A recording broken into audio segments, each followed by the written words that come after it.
Greetings, Internet. Welcome back. This is the third part of my SHank Let's Play. And just quickly wanted to give you a brief introduction. I am, as the marquee said, I am the solo gamer, aka MacCat.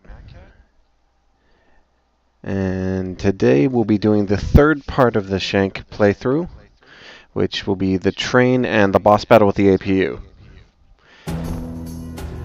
Now, taking off from where I left off last time, you'll no doubt notice that this level is already starting off with a lot of bad guys. And this is honestly one of those levels that really starts to put both the platforming and the close combat stuff together. Early on, you'll see a lot of bad guys just getting hurled off that train and slashed up. Good chainsawing going on. And the enemies start to get more difficult here. They use a lot more combat techniques. They use grapples, throws, dodges. They can even use team-ups, sort of, where you'll often see one trying to shoot you while the others are ganging up and keeping you distracted. And for this level in particular, the shotgun is an absolute must. And there we go, doing a little platforming over those levels. Not getting squished. And it's time to blow up some explosives. Now the big guys are still a pain. And that is usually easily dealt with grenades, but you do have a limit, so you gotta be careful with them. And this guy's going to go off the train, or I'm going to shoot him for it. Yeah. Okay, he's off the train. Okay. This guy's gonna make it hard because you can't get past him with a shotgun. Switch to the pistols. And try to get a little airborne juggling going on. And he's history. Now with the big guys, I don't know why they always get, pinned in the corner like that. But if you can get them in there, they're toast. You will just be able to wail on them. Shotgun to the chest, always good too. I particularly love this level because it's one of those levels that is well balanced, very difficult but not frustrating. Of course, it might only be difficult from my perspective, but I still thought the first time I played it, it was pretty tough. Now, of course, having beaten the game repeatedly, it's not as difficult, though I still tend to play very conservatively with it.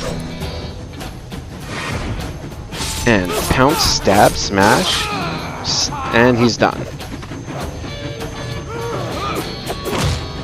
The cool thing about this level is you can actually ignore certain enemy groups by simply running past them or just throwing them off the train. Other times you won't have a choice. You will have to fight them. And jump. There we go. Now you're going to easily be able to take care of the smaller dudes, but if you start seeing the larger guys, prioritize them. Shotgun works good for that. And also grenades. But like I said before, you have a limit on those. And you will want to make sure to hold on to one or two just in case. Ooh, lots of blood from that guy. Oops, my bad. Oh well. I was not aiming for the big dude. But that's okay. Now, these guys are going to be easy to deal with because you can pin them down in this corner. Once you kill the big guy, it's done. Otherwise, he will be a problem.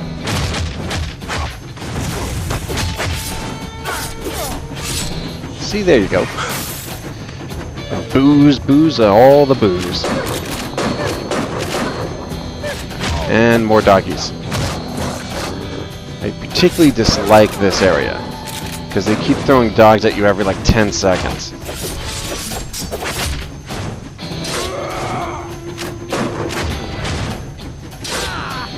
Now if you can kill that big guy, he'll usually give you booze to recharge with, and then you can just dispose of the grunts. More dogs incoming in a few seconds, I think. But with this particular group, you just want to prioritize the dude with a battering ram and just hurt the crud out of him. Yep, there's the dog again. And he's biting my face. Get off. Thank you. Okay, more people. Come on. Die. And he's taken out almost immediately if you use that trick. Now with these though guys, you can usually either just deal with them yourself, or you can try and hurl them off the train, but sometimes it's better to just pin him in the corner and just wail on him. Now, keep moving. This is where you'll run into the platforming. Actually, some really fun stuff coming up in a second. For these guys, you can actually just hurl them at each other, or off the train if you have to. And you'll notice that you can actually keep bouncing back on the train if you're careful, because you can jump for a split second after you get knocked around.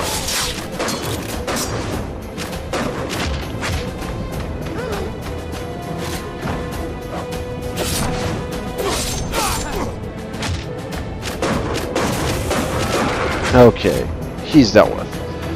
Now be careful here. Yep, there they are. Oh, that was not a good idea. Now, dealing with the big guy is a priority, but it's easy enough with the explosives around. Watch out for the dude at the top here. He will be hurling grenades. And Matt, you cannot shoot up. Not with a shotgun anyway. And at least not while jumping. Make sure to restock grenades if you get a chance, because they always come in handy, but you always run out of them quick. Now, keep moving forward with these dudes, and if you can, hurl them off the train.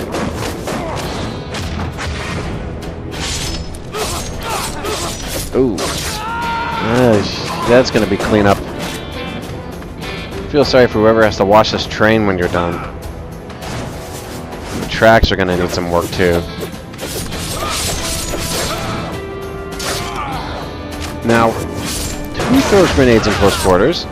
Other than you, of course. That's going to hurt. Ooh, more grenades though. Ooh, guy with the rifle. Take him out. And he's off the train. Yeah, don't let that dude get shut off or he'll knock you off the rope and you will fall. Ooh, here comes the fun part. That's right, we have a Humvee coming in to join the party. Ladies and gentlemen, the APU. Or APV, or whatever they want to call it. As far as I'm concerned, it's target practice. The pistols are about your only option. The shotgun doesn't have the range. You also want to use grenades to try and get some extra damage in. But it's a little bit rough to try and get the aim on it. Once you've got it locked in though, they can drain half that thing's life in a heartbeat. Now they do throw grenades back, so that's a bit of a problem. The rockets here are also a problem, so keep moving to avoid them. Good side is that they'll deal with the enemies for you in the most part. You may have one or two survive, but you can usually dispose of them yourself.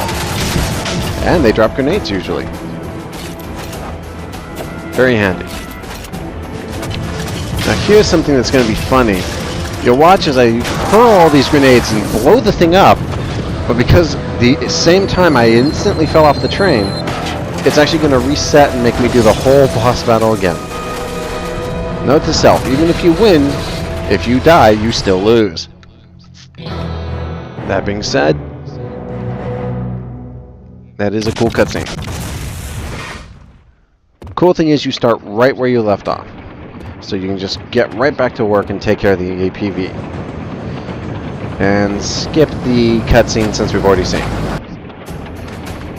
Now this time I'm going to just try and blast this thing as fast as I can, so we can just get on to the next video. Thankfully it's not that hard to kill this thing, but you do need to be careful with it. And always try and restock those grenades. While not getting one in the face if you can. Whoa, almost fell there. Now the rockets usually won't fall anywhere near the rear of the train, so if you stay back there, you're usually pretty safe.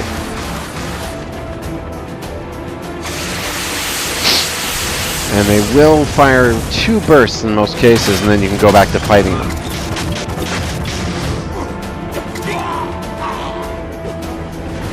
And then grab a little booze there.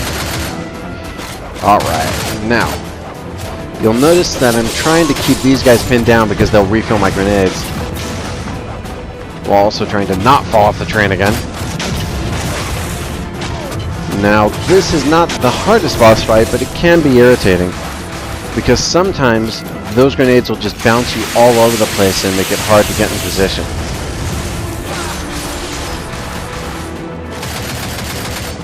And your pistols don't have enough range to fire like from a safe location. Oh.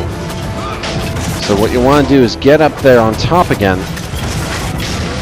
Try to avoid the grenades. And just hurl some more out until you hit the thing. And that time we got it. And make sure we check this cutscene again.